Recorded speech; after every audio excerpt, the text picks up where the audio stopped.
এখানে যে বৈশা রয়েছেন, হায়াতের গাড়ি চলতেছে, প্রতি সেকেন্ডে চলতেছে। শ্বাসতলে বসে রয়েছেন, গাড়ি চলতেছে। সিনেমা হলে বসে রয়েছেন, গাড়ি চলতেছে। কাবার সামনে বসে রয়েছেন, গাড়ি চলতেছে। যেখানেই যান, জেনার মধ্যে থাকেন, গাড়ি চলতেছে। তাহাজ্জুদে থাকেন, গাড়ি চলতেছে। সব জায়গায় আপনার হায়াতের গাড়ি চলতেছে। কিন্তু আপনি বলেন যাবেন না, আপনি যাবেন না মুখ দিয়ে বলেন, কিন্তু আপনার গাড়ি তো চলতেছে। বিষয়টা আমাদের খুব ভালো করে বোঝা দরকার। এই দুনিয়াত কেউ চিরস্থায়ী নয়। আমার আগে কেউ থাকতে পারছে? এই জন্য কবি বলেন, আমার আগে এই বাড়িতে বাস করেছে অনেক জন, তারাও গেছে আমিও যাব, রইব না আর বেশিক্ষণ। তারাও গেছে আমিও যাব, রইব না আর বেশিক্ষণ, থাকবো না। আর আল্লাহ বলেন, তোমরা কি মনে করছো আমি তোমরা অনর্থক বানাইছি? তোমরা কি মনে করো আমি অনর্থক বানাইছি? সাত আসমান, সাত জমিন, সূর্য, চন্দ্র, গ্রহ, নক্ষত্র, পাহাড়, পর্বত, সাগর, নদী, নালা, খাল, বিল, কীট পতঙ্গ, যা দেখো না, সব বানাইছি হুকুম দিয়া, হুকুম দিয়া। বলছি হয়ে গেছে। আর তোরে বান্দা আমি হুকুম দিয়া বানাইছি না, আমি সময় লাগায়া বানাইছি। তুই কি মনে করছিস অনর্থক বানাইছি? আল্লাহ কোরআনে বলেন, আফাহাসিবতুম আন্নামা খালাকনাকুম আবাসান ওয়া আন্নাকুম ইলাইনা লা তুরজাউন। রব্বে কারীম বলেন, অনর্থক অকারণে নিষ্প্রয়োজনে আমি বানাই নাই। আল্লাহ কথা কিন্তু ক্লিয়ার করছে, অনর্থক বানাইছেন। এরপরে আপনি যদি প্রশ্ন করেন তাহলে আল্লাহ কেন বানাইছেন, আল্লাহ জবাব দিতেছে, ওয়ামা খালাকাতুল জিন্না ওয়াল ইনসা ইল্লা লিয়াবুদুন। আল্লাহ বলেন, মানব দানব দুই জাতি বানাইছি ইবাদতের জন্য। বলুন কিসের জন্য?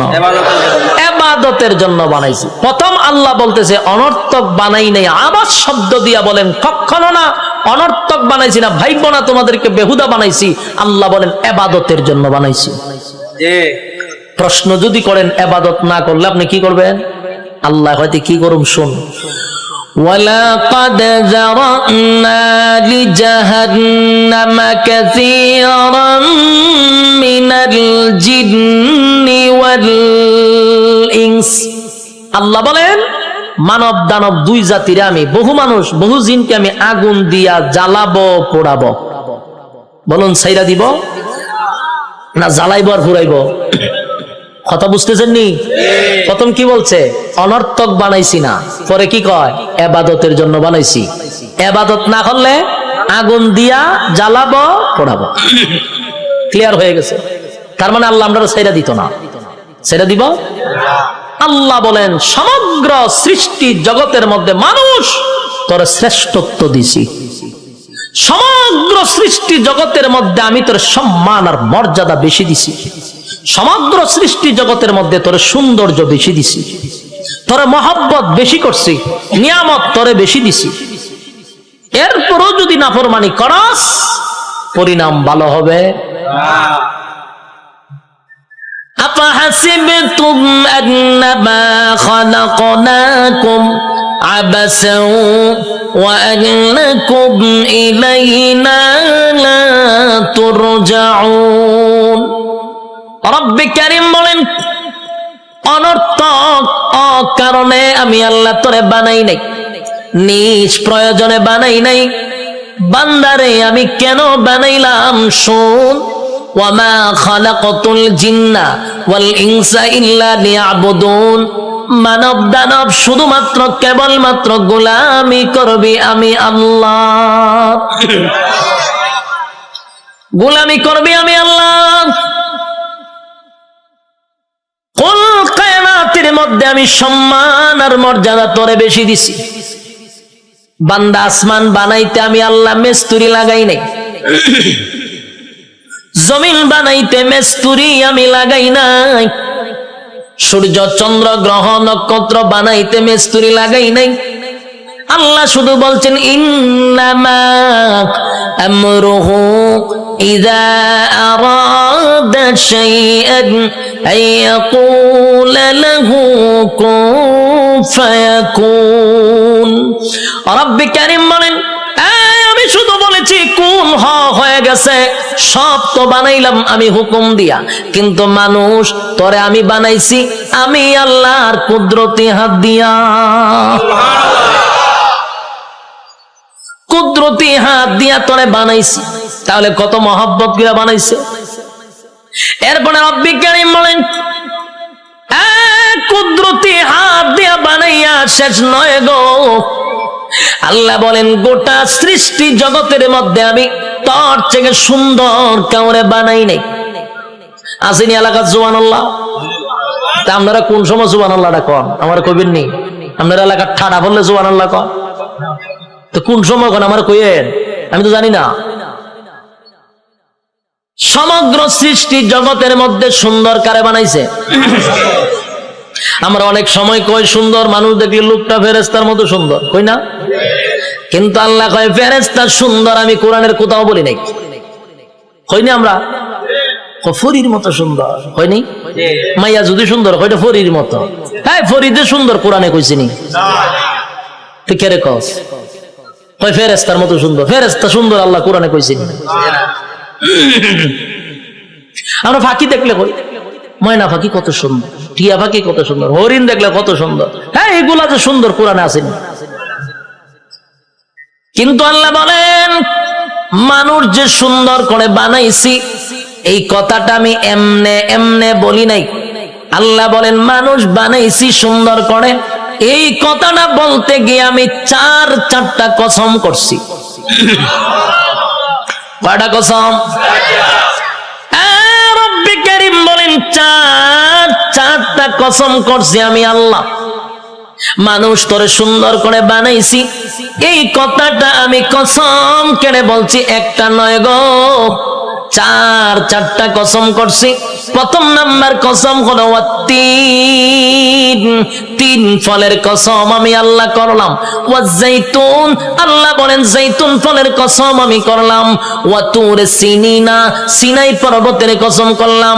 ওয়া হাযাল বালাদিল আমিন, আমি আল্লাহ পবিত্র মক্কা নগরীর কসম করলাম। কসম হইলো কয়টা? চারটা কসম আমি আল্লাহ করছি। বান্দারে তরে বানাইতে গিয়া চারটা কসম করছি। কেন করলাম? কসম করলে তুই কথার গুরুত্ব দিবি, তাই একটা দুইটা নয় চারটা কসম কাটছি। তোরে সুন্দর করে বানাইছি, তোরে সুন্দর করে বানাইছি, তোরে সুন্দর করে বানাইছি, তোরে সুন্দর করে বানাইছি। চারবার কসম করছে। চারবার কসম করে আল্লাহ বলেন লাকাদ খালাকনাল ইনসানা ফি আহসানি তাকওয়িম। রব্বি কারীম বলেন, এই বান্দা বালিশের সঙ্গে মাথা লাগাইয়া একটু চিন্তা করে দেখ। আমরা তো ঘুমায়া থাকি, দুনিয়া নিয়ে চিন্তা করি আর ঘুমাই না। মাঝে মধ্যে একটু বালিশের সঙ্গে মাথা লাগাইয়া একটু চিন্তা করবেন আল্লাহর নিয়ামতের উপরে। এই মালিক বলেন বান্দা তুই একটু চিন্তা করে দেখ, আমি আল্লাহ তোরে সম্মান আর মর্যাদা কত দিছি। বান্দারে তোর সম্মানের চেয়ে বেশি কারো না। আমি আল্লাহ ফেরেশতার এত সম্মান দেই নাই, ফেরেশতা নূর দিয়া বানাইছি, ফেরেশতার জন্য জান্নাত বানাই নাই। মানুষ তোর জন্য জান্নাত বানাইছি, ফেরেশতার জন্য জান্নাত বানাই নাই। তোরে সুন্দর করে বানাইছি কোরআনে বলছি, ফেরেশতারে বানাইয়া কোরআনে বলি নাই। এত সম্মান, এত মর্যাদা আর এত নিয়ামত আমি আল্লাহ তোরে দিলাম। দুইটা চক্ষু দিলাম, এত পাওয়ারফুল চক্ষু যে তাকানোর সাথে সাথে সাত আসমান একেবারে 500 বছরের রাস্তা আমরা দেখতে পারি। সুবহানাল্লাহ। এখান থেকে তাকাইলে যে আমরা নীল আকাশ তারকা দেখি, তারকা প্রায় 200-300 বছরের রাস্তা। সুবহানাল্লাহ। সূর্য এই পৃথিবী থেকে 9,30,00,000 মাইল উপরে, চাওয়া মাত্রই আমরা দেখতে পাই, ঠিক নেই? চোখের পাওয়ারটা কি মনে করছেন? চোখের পাওয়ার এত বেশি, বিদ্যুতের চেয়েও মানুষের চোখের গতি বেশি। বিদ্যুতের গতি হলো প্রতি সেকেন্ডে 1,86,000 মাইল বেগে যায়। আর আমাদের চক্ষু এর থেকে হাজার হাজার কোটি গুণ মাইল উপরে যায়। আল্লাহ এত পাওয়ারফুল দুইটা চক্ষু আমাদেরকে দান করছে। এরপরে আমাদেরকে মেধা শক্তি দিছে, ভালো বোঝার শক্তি দিছে, মন্দ বোঝার শক্তি দিছে। ফেরেশতা কিন্তু শুধু ভালো বুঝে রে, মন্দ বুঝে না। শয়তানরে আল্লাহ শুধু মন্দ বোঝার তৌফিক দিছে, খারাপটা খালি খারাপ বুঝে, ভালো বুঝে না। আর মানুষ ভালো মন্দ বোঝার তৌফিক দিছে, কথা হয় না? এতগুলো নিয়ামত আল্লাহ দিলেন, হাঁটার জন্য পা দিলেন, হাত দিলেন, চক্ষু দিলেন, মাথা দিলেন, এত সুন্দর করে কাঠামো দিয়া মানুষ বানাইলো। বান্দা কেন বানাইছি? গোলামি করবি আমি আল্লাহ। আর আল্লাহ বলেন তুই আমার গোলামি করবি। সূর্য তোর গোলামি করবে, চন্দ্র বান্দা তোর গোলামি করবে, জমিন বান্দা তোর গোলামি করবে, যা কিছু দেখস বান্দা তোর জন্য বানাইছি সব তোর গোলামি করবে।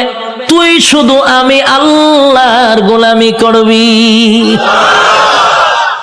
কিন্তু মানুষ এত বড় পোল্ট্রি বাজ, মানুষের যে পোল্ট্রি বাজ কেউ নাই, মানুষের থেকে অকৃতজ্ঞ আর কেউ নাই। মানুষ এত কৃতজ্ঞ, একটা প্রাণীর মধ্যে যে কৃতজ্ঞতা আছে মানুষের মধ্যে নাই। একটা কুকুর হলো সবচেয়ে নিকৃষ্ট প্রাণী, কিন্তু কুকুরটারে 2 দিন খাবার দেন, আপনি 2 দিন খাবার দেন, আপনার পিছু ছাড়বে না। 1 মাস পরেও যদি আপনি কুকুরটার কাছে আসেন, কুকুর আপনারে দেখলেই বুঝতে পারবে আপনি তারা খাওয়াইছেন। কিন্তু মানুষরে মানুষ খাওয়াইতে খাওয়াইতে পেট ভরাইয়া দেয়। মানুষরে এত কিছু করার পরও মানুষ সেটা মনে রাখে না, মানুষ কৃতজ্ঞতা প্রকাশ করে না।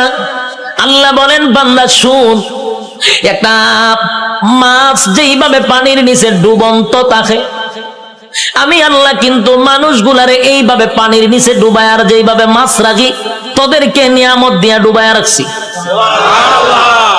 নিয়ামতের মধ্যে আমরা ডুবন্ত, মাছ যেইভাবে পানির নিচে ডুবন্ত, বান্দারে আমি তোর নিয়ামত দিয়ে এইভাবে ডুবায় রাখছি। বান্দা শুন, এতগুলা নিয়ামত আমি আল্লাহ তোরে দিলাম, কোন নিয়ামতের অস্বীকার করবি? ক পারবে না। ফাবিআই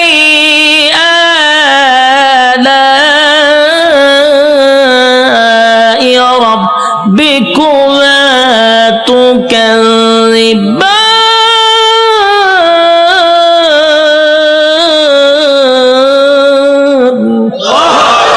আল্লাহ বলেন কোন কোন নিয়ামতের অস্বীকার করবি? আমি আল্লাহ তোরে কি দেই নাই বল? সব দেওয়ার পর বদনা আমার খাইলি, আমি আল্লাহর নিয়ামত খাইলি, সব আমি আল্লাহ তোরে দিলাম। এরপর 24টা ঘন্টার ভিতরে বান্দা 1টা ঘন্টা আমি আল্লাহর ইবাদত করস না। যুবক ভাই, কথাগুলি কি দিলের কান লাগায় শুনতেছেন? দিলের কান লাগাইয়া কথাগুলি শুনেন। 24টা ঘন্টা আল্লাহ সময় দিছে। কত ঘন্টা? রাইতে দিনে 24 ঘন্টা। দিলের মধ্যে একটু প্রশ্ন করেন তো দেখি, 24টা ঘন্টার ভিতরে আল্লাহ তো দিল আমরা 24 ঘন্টা। যুবক, নিজেরে নিজে প্রশ্ন করো, 24টা ঘন্টার ভিতরে আমার মালিক রে তুমি কয় ঘন্টা দিছ? একজনের কথা হয় না, 1 ঘন্টাও মালিক রে দেয় না। আল্লাহ কয় তুই ভাবছ আমি তোরে ছাইরা দিব? আমার নাম রহমান, দয়া মায়া বেশি।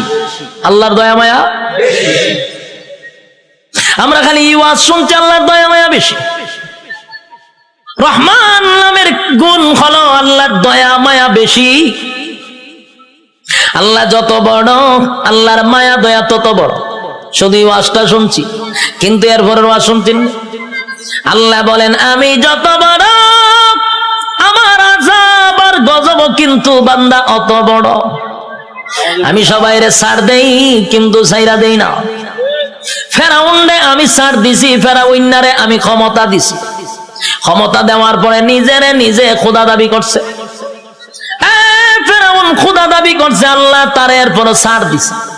কিন্তু যখন বেয়াদবি করছে পয়গম্বরের সঙ্গে, আল্লাহ কয় আর তোরে ছাড় দেওয়া যায় না। ফানিতে সুবাইয়া সুবাইয়া ফেরাউন্নারে মারছে, সাইরা দিছিনি। নমরুদ নিজেরে খোদা দাবি করছে, আল্লাহ ছাড় দিছে। নমরুদ একবার তীর মারছে আকাশের দিকে, কেরে মারছ? কাল্লা মাইরালাম। আল্লাহ কয় ফেরেশতা রে তীরের মধ্যে একটু রক্ত লাগায়া দে। রক্ত লাগায়া দিছে। রক্ত যখন তীর যখন ফিরে আসছে তীরের মধ্যে ছায়া কয় আল্লাহ মাইরা লাইছি। নাউজুবিল্লাহ। এর সাথী সঙ্গীরা ডিজে গানের আয়োজন কর, কে রে? নাচু। কে রে? আল্লাহ মাইরা লাইছি। নাউজুবিল্লাহ। আল্লাহ এর পরে ছাড় দিছে। কিন্তু যখন ইব্রাহিম খলিলুল্লাহর সঙ্গে বেয়াদবি করলো, আল্লাহ কয় এখন ধরা দরকার। হে আমার লগে যুদ্ধ করব, তীর মারে। আমি আল্লাহ তোর সঙ্গে যুদ্ধ করতে তীরের প্রয়োজন নাই রে। মশার মধ্যে একটা প্রতিবন্ধী মশা, বালা কোনো মশা নেই। কিতাব লেখছে বালা কোনো মশা না, একবারে প্রতিবন্ধী ভাও একটা নাই। আল্লাহ কয় কইরে আসত নি? ফাঁসি। তোর ভাও আসেনি? আল্লাহ আমার ভাও নাই। তো যা নমরুদের না খাতে গিয়া ঢুক। ল্যাংরা মশা না খেতে গিয়া ঢুকছে। ঢুকে একেবারে ডাইরেক্ট মগজও চলে গেছে। মগজ বইয়া আর পরে ইনসুলিন দেয়, সুই ঢুকায় আর সুই বাইর করে। যেই সুই ঢুকায় যে মগজ, একটা লাফে তিনা তুলছে নমরুদ। যা পার্লামেন্টে বইয়া রয়েছিল, মশায় যখন খামড় দিছে পার্লামেন্টের নাচ শুরু করছে ডিজে গানের মতো, উরুম দুরুম নাচে। সে আরো বিভিন্ন মন্ত্রীরা বসা, দেশের বিভিন্ন জায়গার থেকে অনেক রাষ্ট্রপতিরা আইছে। আয়াজন দেহে দেশের বাদশাহ এইভাবে ডিজে করে পার্লামেন্টে বসে। এটা কি পাগল নেই? ও পাগল তো আসি না। হঠাৎ করে নাচে কা? ও নাচতে নাচতে মশাও তো কম খারাপ না, কারণ টেং টুং যেটি না থাকে এরা মারাত্মক খারাপ থাকে। এই মশা কিন্তু মারাত্মক খারাপ, হেদের সুই ডুয়া যে বাইর করে না। আর এইদিকে নমরুদ্দা ডিজে গানের মতো নাচতেছে, কোনোভাবেই ব্যথা কমে না। নাচে মানে ঘটনা কিটা যা পায় তা দিয়ে মাথার তা পায়, কোনোভাবেই ব্যথা কমতেছে না। হঠাৎ আসেন জুতা একটা গাছ, এটা জুতাটা মারছে মাথার বাড়ি। সেই জুতাটা মাথার বাড়ি মারছে, জিব্রাইলা আবার যোগাযোগ রাখতেছে মশার সাথে। মশারে ফোন দিয়া কইছে তাড়াতাড়ি ছাইরা দে, ইনসুলিন টাইনা তুল। যখন হের সুই টান্দা তুলছে, ব্যথা ছাড়ছে। এখন নমরুদে জুতার ভাইসা সব বনা কি একটা জিনিস বারে দিলাম, মাথার ব্যথা দিল সাইরা। জুতার মধ্যে কোনো ওষুধ আছে না? আসলে কি জুতার কোনো ওষুধ আছে? এটা আল্লাহ বেজ্জতি করার একটা সিস্টেম। জুতাটা বাড়িছে, ব্যথা কমে গেছে, তার মানে জুতা আল্লাহ ব্যথা কমাইতেছে। এখন এই জুতা রেখে দিছে দাঁড়ে, রেখে টেনশনে পড়ে আছে, কি ব্যথা উঠলো, জুতাটা বাড়ি দিলে সাইরা দিল। আবার কথা বলতেছে বিভিন্ন দেশের মন্ত্রী এমপির সঙ্গে, আবার মশায় সুই একটা ঢুকাই দিছে, টাস করে জুতাটা বাড়ি মারছে, ছেড়ে দিছে। আল্লাহ মশারে হলে করে এটা তোর ডিউটি, কাজ চালায়া যা। হতেন পরে পরে ঢুকাইবি, জুতাটা বাড়ি দিলে ছেড়ে দিবি। মশা হতেন পরে ঢুকায়, জুতাটা বাড়ি দেবার পাইলা, আবার ঢুকায়, জুতাটা বাড়ি দেবাই কিনা। এই হইল জুতার বাড়ি শুরু। তখন নমরুদ্দা একা একা জুতাটা কত বাইরিত, হাতে ব্যথা দিয়ে লায়। তাই একজন লোক রাখছে, ধরে মাসে এত টাকা বেতন দিমু, এদিকে চাকরি কি দেখো জুতা দেখালে ভিটা নিয়ে তাও খারে দেশের বাসারে। তো এইরকম যদি আমার নিত, আমি তো বললাম টেকা টোকা লাগতো না, আমি খালি জুতা দা ভিডামো আপনার, আমার টেকা তেমন লাগতো না। বাস্তব নেই। দেশের একজন বাদশা যদি হয় আমার জুতা দা ফিডাইবা, আমার কি বেতন লাগবো না? আমার মনের ভিতরে যত জিদ আসিন সব মিডামো এক একটা বাড়ির সাথে, ঠিক নেই? জুতা দেখ একটা বাড়ি দিমার ঘুমায় আয় না, এটা অত সালের একটা জুতার বাড়ি। দ্বিতীয় বাড়ি দেখো, এটা অত সালের একটা বাড়ি। এক সালে এক যন্ত্রণা বুক করছে, আর তোর জুতাটা বাইরিতেছি টেহারাম নেই। এই লোক হয় যে আমি বাসার জুতাটা বাইরামো, আমার টেকার দরকার নাই, আপনি আমার চাকরিটা দেন। চাকরি দিছে, এখন পার্লামেন্টে বেসব বৈশা কথাবার্তা বলতেছে। যখন মশা কামড় দেয় ইশারা দেয় তাড়াতাড়ি দে, পাশে জুতাটা ঠাস করে পিছন দিয়ে বাড়ি মারে। দেশের মানুষ বিভিন্ন দেশ থেকে আসে, আইসা কয় যেই বাসার ইজ্জত নাই, মানছে তারা জুতাটা বাইরা, এর সাথে আবার কি এর বৈঠক হঠাৎ এটা ভাগল, এখান থেকে এক বেজ্জতি। তো জুতাটা বাইরিতে বাড়িতে প্রথম তো শখে শখে জুতাটা বাইরেছিল, ঠিক না? জুতাটা যে বাইরেছে প্রথম তো শখেই বাইরেছে, আনন্দে বাইরেছে। কিন্তু বাইরিতে বাইরিতে এখন তো বেচারার বিরক্ত হয়ে পড়ছে। কত বাইরিত, খানা খাইতে পারে না, ঘুমাইতে পারে না, বাথরুমও যাইতে পারে না, খালি বাইরা। এই বেচারা হয়েছে বিরক্ত। এমন অবস্থা হয়েছে এখন জুতাটা বাইরানি লাগে হতাম পরে পরে বাথরুমে গেছে, ওটা বাথরুম করতে গেন টাইম নাই না, জুতা বাড়ি দেয়, সে বিপদ পড়ছে না, খানা খাইতে পারে না। এই বেচারা কয় এর যদি আমি জুতা বাইরিতে থাকি আমি এমনি মরে যাবো গা, খাওয়ার নাই ঘুম নাই তো আমার মরণ হয়, তে একবার এর মাইরি মরে যাই। এখন হে কইলো সিদ্ধান্ত নিয়েছে না এমন মরম চাকরি না করলে আমার গরদান যাইব, আর আমি যদি চাকরি করতে চাই আমি এমনি মরে যাবো গা, তে এক বালা হেরে মাইরা মরে যাই। তখন একদিন জুতার বদলা বড় একটা মুগুর লইছে, আমরা এটা কিতা করি মুগুর বলনি, মুগুর লইছে একটা, লইয়া পিছে বইয়া রয়েছে, যখন জুতা বাড়ি দে তখন মুগুর লইয়া যৎকান শরীরে শক্তি আসিন একটা বাড়ি দিছে, মাথার দুই ভাগ হয়ে যা।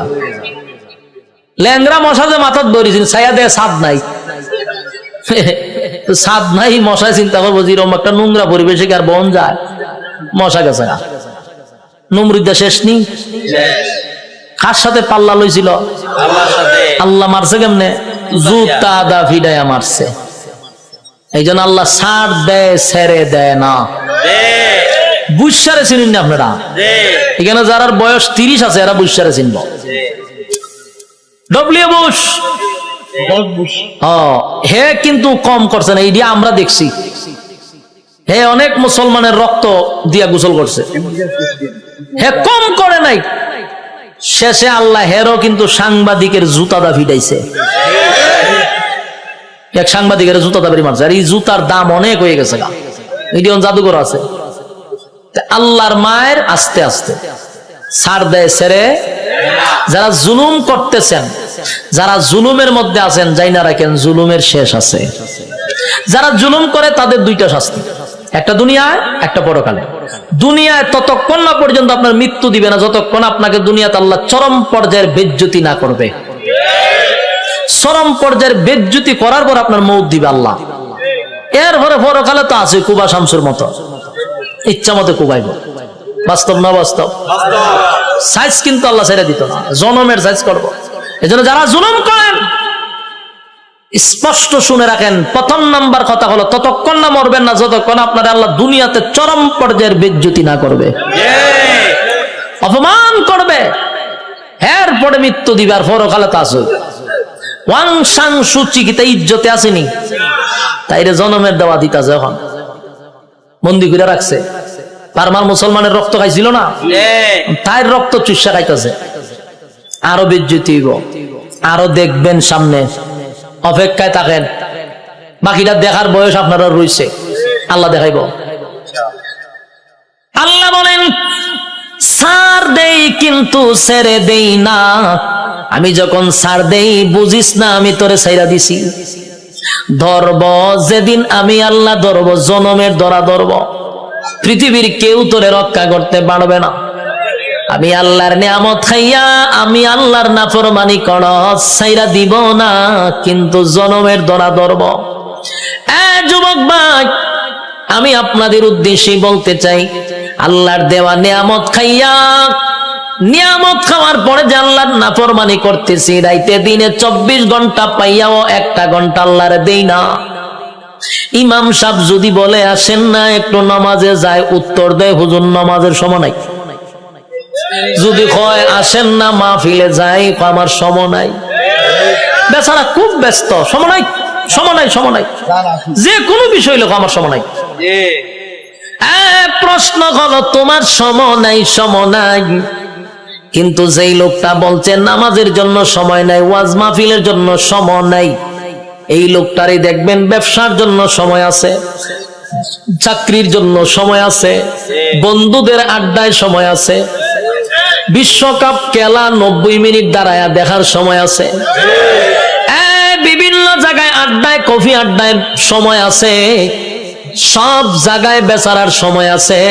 সময় নাই শুধু আল্লাহর বেলা। আল্লাহ বলেন সময় তো আমি দিছিলাম, সময় কাটা দিছে আল্লাহ। বলেন সময়ের মালিক আমি তোরে সময় দিলাম রে, আমার দেওয়ার সময় পাইয়া আমারে দিলি না, মন গড়া সময় নষ্ট করলি। বান্দা আমি পাই পাই পাই পাই করে তোর কাছ থেকে হিসাব নিব, বান্দা হিসাব না দিয়া সামনে আগাইতে পারবি না। আপনারা কিতা মনে হয় আল্লাহ আমরা সেইটা দিব হিসাব না নিয়া, হিসাব নিব। আগেই বলছি অতগুলা নিয়ামত আল্লাহ আমরা দিছে, এমনে ছেড়ে দিত না, হিসাব না নিয়া। কথা কয় না? একটা এক্সাম্পল দিই, সহজে বুঝতে পারবেন। আপনারা মনে করেন চরপেশন সবচেয়ে ভালো হোটেল, সেখানে মনে করেন একজন লোক ঢুকছে খানা খাওয়ার জন্য, একজন লোক ঢুকছে, দুইকা যারে অর্ডার দেয় তার নাম কি? মেসিয়ার। মেসিয়ার হইলো ভাই খানা নিয়ে আয়, কি আছে তো দেখবেন মেসিয়ারের একটা অভ্যাস হইলো একটা নাই 50টা নাম কইব। গুড়া মাছ আছে, বড় মাছ আছে, ওইল মাছ আছে, তারপরে আপনার গরু আছে, ছাগল আছে, কতটা হয় না? আমি অনেক সময় কিচ্ছু বুঝি না, চাই তাই একটা না হয়, আমি ভাই হাফিজি বড় লাগতো না, তুই আস্তে আস্তে একটা একটা করে ওদিকে আমি খাইতাম আমি জায়গা এত নাম কয়, একটাও একটা হয় না, লাস্ট হলে গুরুর ইয়াদ আছে। তো এই লোক যখন এতগুলা নাম কইছে, চিন্তা করলো এতগুলা নাম কইছে কোনটা কম, আচ্ছা সব লইয়া যা।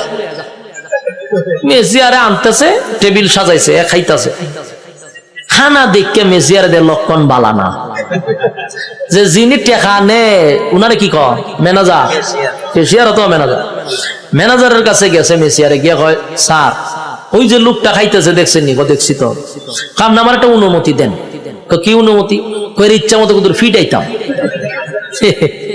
ম্যানেজারে জিগা, কাস্টমারে খানা খাইতেছে তুই ফিটাইতে কা? কয়ের লক্ষণ বালা না, যেই পরিমাণ খাইতেছে হিসাব দিতে পারতো না, তাই একটু ফিডামো। ম্যানেজারে কয় কাস্টমারের কাজ কি? খাওয়ান। তোর কাজ কিটা? দেওন। আমার কাজ কিটা? হিসাব ল। তেহের খাওয়ানে খাইব, তোর দেওন তুই দে, তুই মারতে কা? মেসিয়ার কথা তো ঠিক, আমার তো দেওয়ান, আমি দিতে তাই। মেসিয়ারে দেয়, এ খায়। ম্যানেজারে কয় এ খাওয়া শেষ হইলে বলে আমার খাম। আমার কাজ কি?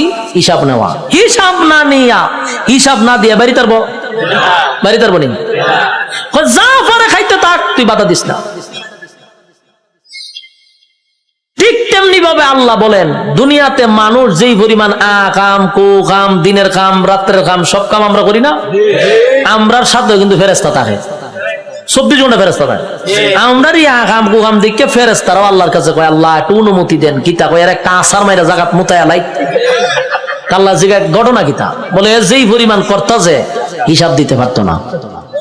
আল্লাহও বলে তোর কাজ, এর কাজ আকাম কুকাম করন দেখুন, লিখতে রাখুন। আর এর কাম যত আকাম কুকাম করতে পারে, তোর কাজ কিন্তু ফিডন না। তোর কাজ দেখতে থাক, লিখতে থাক, যত কিছু আছে সবকিছুর হিসাব হইব আমার কাছে। বন্দা যা পারে করো, হিসাব না দিয়া সামনে আগাইবার কোনো সিস্টেম নাই। কাজরের মাঠে আল্লাহ হিসাব নিব পাই পাই করে, সাইডা দিবনি। রব্বে কারীম বলেন প্রথম নাম্বার কথা হলো আফাহাসিবতুম আন্নামা খালাকনাকুম আবাসাও ওয়া আন্নাকুম ইলাইনা লা তুরজাউন। রব্বে কারীম বলেন এই অনর্থক বানাই নাই, অকারণে বানাই নাই। দ্বিতীয় নম্বরে আল্লাহ বলেন ওয়ামা খালাকাতুল জিন্না ওয়াল ইনসা ইল্লা লিয়াবুদুন। রব্বে কারীম বলেন 2 নাম্বার হলো তোরে বানাইছি ইবাদতের জন্য। 3 নাম্বার আল্লাহ বলেন বান্দা তোরে বানাইতে গিয়া ওয়ালাকাদ কাররামনা বানি আদম, সমগ্র সৃষ্টি জগতের মধ্যে শ্রেষ্ঠত্ব দিছি। 4টা কসম করে বলছি বাংলা তোর থেকে সুন্দর আমি আল্লাহ কাউরে বানাই নাই, তোর থেকে সম্মান আর মর্যাদা আমি কাউরে দেই নাই। এরপর আল্লাহ বলেন এত কিছু দেওয়ার পরেও যদি তুই আমি আল্লাহর গোলামি না করস, ওয়ালাকাদ জারানা লি জাহান্নামা কাসীরাম মিনাল জিন্নি ওয়াল ইনস, আমি আল্লাহ আগুন দিয়া তোরে জ্বালাবো আর পোড়াবো। এরপরে রব্বে কারীম বলেন বান্দা শুন, ভালো করে শুন, এত নিয়ামত দিয়া তোরে ছেড়ে দিব না। আমি আল্লাহ কিন্তু পাই পাই পাই করে হিসাব দেব। কুল্লু নাফসিন বিমা কাসাবাত রাহিনা, প্রত্যেকটা মানুষ তার কৃত কর্মের জন্য আল্লাহর সামনে জবাব দিতে হবে। হিসাব ছাড়া ছেড়ে দিব না। রব্বে কারীম বলে হিসাব নিব গো, হিসাব ছাড়া আমি আল্লাহ কাউকে ছেড়ে দিব না। এই যে দুনিয়াতে যা করি সব হিসাব হবে। আল্লাহ বলেন শুন বান্দা, যখন প্রত্যেকটা মানুষের হায়াত শেষ হয়ে যাবে, মালাকুল মউত আজরাইল সামনে হাজির হবে, তার একটা কিয়ামত হবে। কি হবে? কিয়ামত কিন্তু দুই প্রকার, একটা হলো যার যার কিয়ামত, আর একটা হলো সমষ্টিগত কিয়ামত। কথা বুঝতেছে? সাউন্ড একটু উঠান, একটু উঠান। একটা হলো যার যার কিয়ামত, আর একটা হলো সমষ্টিগত কিয়ামত। আল্লাহ রাসূল বলেন, যার যার কিয়ামত সম্পর্কে বলেন, মাম্মাতা ফাকাত কামাত কিয়ামাতুহু, যে যখন মারা যায় তার কিয়ামত তখন শুরু হয়।